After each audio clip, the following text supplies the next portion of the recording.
안녕하십니까. 평생투자 파트너입니다. 2020년 5월 8일 금요일입니다.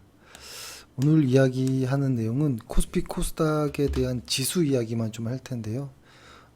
사실 지수를 표현하는 것이 어떤 지수를 설명하는 것이 가치 투자하는 쪽의 입장에서 보면 상당히 의미 없는 이런 일일 수도 있습니다. 그리고 그러나 이제 모멘텀 투자를 하는 사람들에게는 상당히 중요한 의미를 갖고 있죠.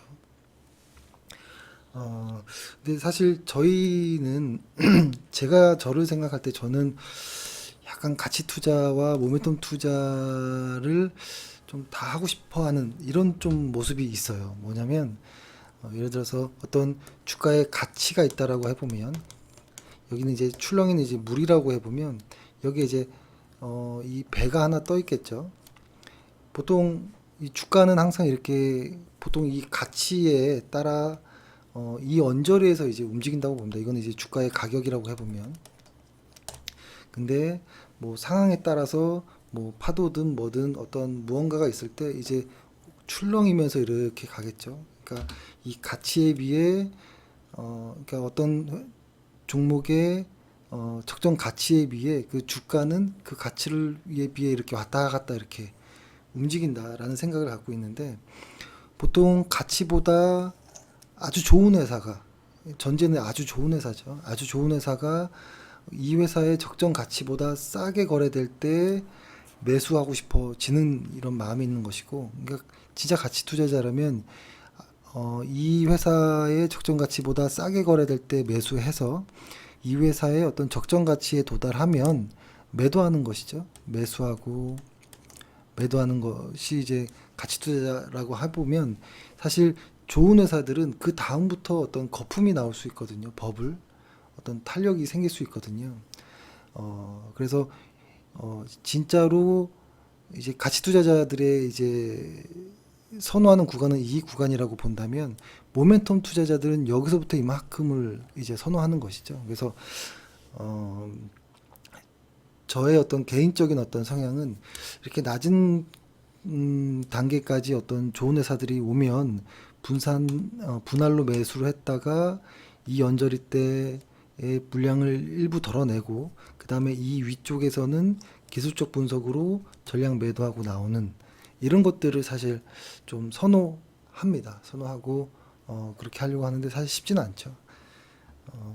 이런 모습인데요. 지금의 이 말씀을 왜 드리냐면 사실 여기 왼쪽이 코스피고 오른쪽이 코스닥 차트인데요. 3월 19일 날 그 유튜브에는 올리지 않고 카페에만 이제 올렸던 내용인데 이때 이제 시그마 6라는 어떤 거의 불가능에 가까운 확률로 시장은 아마 이날 이후부터는 아마 다른 어떤 좀 모습이 나오지 않겠느냐 이런 이야기를 좀 드렸었죠. 그러고 나서 3거래일 후에 시장에서는 그날이 나왔습니다. 코스피, 코스닥 두 시장 모두 양시장 모두 그날이 나와서 이만큼 현재까지 이만큼 올라온 상황인데요. 이 과정에서 뭐 손바뀜이 일어나고 하면서 뭐 매수와 매도의 힘겨루기나 이런 것들이 있겠죠. 근데 지금은 제가 처음에 그 이야기를 드린 이유가 뭐냐면 지금은 어디가 적정 가치일까? 코스피의 적정 가치는 어딜까라고 생각을 했을 때 지금은 좀 찾기 어려운 구간인 것 같아요.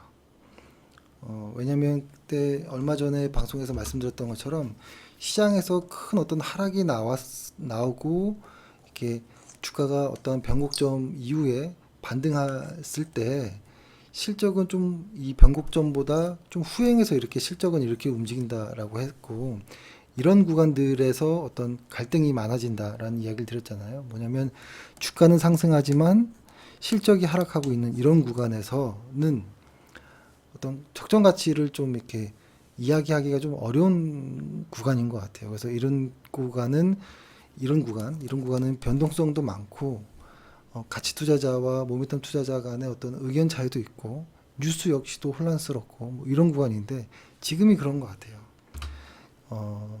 근데 그럼에도 저의 개인적인 생각은 뭐냐면 일단 시장에서 어떤 큰 바닥을 만들고 꽤 많이 상승하는 가운데 얼마까지 올라가야 코스피 혹은 코스닥이 적정한 수치인지 모릅니다. 모르겠지만 일단 코스피가 한 2000 근처에 왔고 코스닥도 한 700 근처에 온 상황에서 어, 코스피는 6번, 코스닥은 7번 정도의 분산들이 이루어졌기 때문에 좀 무시할 수는 없는 것 같아요. 근데 다만 아까 말씀드렸던 것처럼 가치 투자자들이 볼 때도 일정 적정 가치를 어, 주가가 이렇게 빠지고서 올라갈 때 여기서 정확히 끝나진 않고요. 왔던 힘 때문에 더 올라갔다가 또 내려오고 이런 모습들이 있거든요. 그래서 혹시 지금이 이러한 어떤 탄력이 좀 붙은 것인가? 라는 뭐 생각도 좀 들기도 하는 것이죠. 그러니까 지금은 좀 애매한 부분이 있는 것이죠. 분명히 시세 코스피는 상승하고 코스닥도 상승하는데 어떤 밸류를 평가하기는 어렵고, 근데 다만 시장은 수급으로도 설명하기 어렵고, 그렇지만 매일 많이 오르고 그런 모습이거든요. 그리고 분산을 코스닥 같은 경우에는 이겨내고 강한 상승을 좀 나오고 있는 이런 구간인데 일단은 결론적으로 말씀드리면 그럼에도 분산이 이렇게 많이 나왔다라는 것은 이 과정에서 꽤 많이 손바뀜이 이루어지고 있다라는 것입니다. 그러니까 상승의 어떤 힘과 매도의 힘이 계속 부딪히고 있는 이런 과정이고 이렇게 분산이 많아지면 어떤 시세의 어떤 그 기술적 분석의 느낌으로 본다면 시세의 어떤 충분히 변곡이 올 수도 있는 혹은 가벼운 조정이라도 만들어질 수 있는 그런 환경이 주어지는 거죠. 왜냐하면 매도의 힘이 계속 쌓이니까요. 매수의 힘보다 우위에서. 그래서 이때는 말씀드렸던 것처럼 좀 조심해야 될 필요 있어요. 조심해야 될 필요 있고 그래서 보통 저 같은 경우에는 이런 구간에는 추가 매수는 자제하고 내가 보유한 종목을 에 어떤 계획한 대로의 투자 어떤 수익률이 나왔으면 이익 실현을 한다거나 뭐 이런 것들 그리고 혹시라도 론이나 이런 것들이 신용대출이나 이런 것들이 있다면 다 상환하거나 이런 쪽을 좀 활용하려고 합니다. 그래서 조심해야 된다라는 생각이 들고 대신에 그 만약에 지금이 거품이라면 이 거품의 끝까지는 따라가 봐야 되겠지 않느냐라는 생각인데요. 그렇다고 무작정 계속 따라가는 어떤 무언가도 모르고 계속 따라가는 건 상당히 좀 위험하죠. 그래서 뭐 일단은 기술적 지표 중에 DMI라는 게 있죠. DMI는 뭐 제가 카페에도 DMI라고 이렇게 검색하시면 이렇게 설명해 놓은 게 있을 텐데요. 뭐 장단점이 있습니다. 이 보조 지표라는 것은. 근데 일단은 내 감각에 의지하지 말고 이렇게 어떤 추세가 좀 만들어지는 이런 과정에서는 이 일중 어떤 변동성들이 심할 때 감정이 많이 흔들릴 수 있거든요. 그래서 이럴 때는 어떤 나의 감정보다는 어떤 잘 만들어진 보조 지표나 어떤 이평선이라든지 어떤 무언가에 좀 도움을 받아서 대신 좀 기준을 좀 정해보는 것도 좋은 것 같아요. 그러니까 내 느낌에는 더 갈 것 같더라도 어떤 선을 정해두고 그 선에 주가가 좀 하락한다라고 했을 때는 그때는 오늘 팔까? 이미 기대 수익은 넘어섰는데 오늘 팔까? 뭐 내일 팔까? 이렇게 재고 있었다면은 어떤 그런 기준을 통해서 좀 마음 편하게 기분 좋게 매도하는 이런 어떤 무언가가 좀 있으면 뭐 좋겠다라는 생각에서 인 것이고 이게 설명드리겠지만 아주 조심스러운 게 이런 코스피 코스닥을 단순 어떤 지표로 보조 지표로 이렇게 설명한다는 건 말이 안 됩니다. 말이 안 되지만 지금 시장 자체가 주가와 실적이 좀 이렇게 엇박자 나는 이런 구간에서 밸류로 설명할 수 없기 때문에 지금은 기술적이란 것은 사람들의 어떤 심리가 들어간 것이잖아요. 그래서 사람들의 심리, 매수자들의 심리를 내 감정이 아니라 조금 더 객관적인 보조 지표로 좀 기준을 잡아보자 이런 이야기를 좀 드리는 것이고, 여러 가지 보조 지표가 있는데 다 좀 보기 좀 껄끄러울 수도 있고 헷갈릴 수도 있거든요. 그래서 일단은 DMI 중에서 요 빨간색 파란색 있잖아요. 이렇게 보면은 아주 심플하게만 설명드리면 이렇게 크로스가 났죠. 그리고 파란색이 위로 간다는 것은 뭐냐면 그 하락이 강하다라는 의미고, 그다음에 이렇게 횡보 구간이나 이렇게 좀 이런 부분도 있는데요. 이런 여기서부터는 다시 이제 빨간색이 위로 가잖아요. 이거는 상승의 힘이 강하다. 이 정도로 좀 보시면 좋을 것 같아요. 여러 가지 어떤 보는 방법이 있겠지만 그건 카페에서 한번 확인해 보시면 좋을 것 같고, 그래서 일단은 분산들이 많아지는 것을 알겠고, 다만 시장이 계속 간다면, 나는 끝까지 한번 따라가 보고 싶다면 얘네가 파란색이랑 빨간색이 이렇게 만나서 탁 크로스가 날 때까지는 한번 따라가 보자 라는 생각입니다. 요때 부터 만약에 이렇게 어떤 횡보 구간이나 뭐 이런 것들이 있을 수 있고 다시 벌어져서 다시 이렇게 갈 수도 있지만, 일단은 이러한 순간들이 왔을 때는 좀 조심하자. 특히 더 조심하고, 이익 실현할 거 있으면 해도 괜찮다. 왜냐면 지키는 게 더 중요할 수 있습니다. 지금은 바닥에서부터 꽤 많은 상승이 나왔기 때문에 그렇습니다. 그리고 코스닥도 마찬가지고요. 코스닥도 일단은 지금 상당히 강합니다. 상당히 강하고 요 부분만 좀 확대해서 이렇게 보면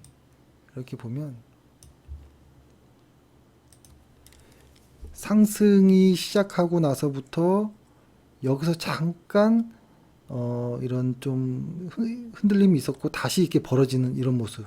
그러면서 코스닥이 이 원저리부터 아주 강한 모습에서 계속 이어지고 있는 모습이죠. 그리고 코스피 같은 경우에도 이렇게 보면 이 원저리 때부터 어떤 시세가 만들어지기 시작하는, 그리고 그때부터 상승 추세가 계속 이어지고 있죠. 그래서 이것이 오므라들어서 이렇게 만나기 전까지는 일단은 모멘텀 투자를 하는, 혹은 코덱스 레버리지를 많이 보유하고 있는 걸로 알고 있는데요. 코덱스 레버리지나 코스닥 150 레버리지를 보유한 분들은 요때까지는 한번 가보자. 저희 역시도 다 보유하고 있거든요. 그래서 그런 생각입니다. 그래서 1차적으로는 뭐라고 할까요? 그 지수 상품들, ETF들은 요것들이 만나기 이전까지는 일단은 좀 계속 가보자라는 생각이고, 코덱스 레버리지를 DMI로 한번 보면 코덱스 레버리지 지금 상당히 강한 모습입니다. 둘 다. 그래서 일단 요걸로 이렇게 좀 한번 감정보다는 좀 어떤 기준을 정해보자라는 것이고, 그리고 사실 전제가 필요합니다. 전제는 아주 특이한 케이스, 특이한 구간에 있기 때문에 보조지표에 좀 의지해보자, 기준을 잡아보자라고 한 겁니다. 그렇기 때문에 이런 거에만 너무 의존할 필요는 없고요. 일단은 뭐라고 할까요? 그 분산들을 다 넘어가 버렸기 때문에 일단은 기준점이 필요하기 때문에 그런 것입니다. 그래서 1차적으로는 보통 시장에서 그날이 나오고 이렇게 조정이 받고 이렇게 갈 때 이런 데서 그날들이 분산들이 나오는 것을 활용해서 좀 이익 실현을 하고 포트폴리오 점검하고 뭐 이런 구간인데, 지금은 코스닥 같은 경우에는 이렇게 와서 분산들이 나왔는데도 조정인 듯 아닌 듯 이렇게 약간의 횡보 기간 이후에 또 이렇게 올라가는 모습이거든요. 그렇기 때문에 상당히 강한 어떤 상승일 수도 있기 때문에, 혹은 이것을 조정이 옆으로 기간 조정으로 다 마무리된 건지 아직 확인이 안 된 상황이기 때문에, 그러니까 조정이 끝난 것인지도 모르기 때문에 혹시나 하는 마음에 그 모멘텀이 끝나는 구간까지 이 DMI를 좀 보면서 이것이 만나지만 않는다면 코덱스 레버리지와 코스닥 150 레버리지는 홀딩하는 것이 어떤가라는 생각합니다.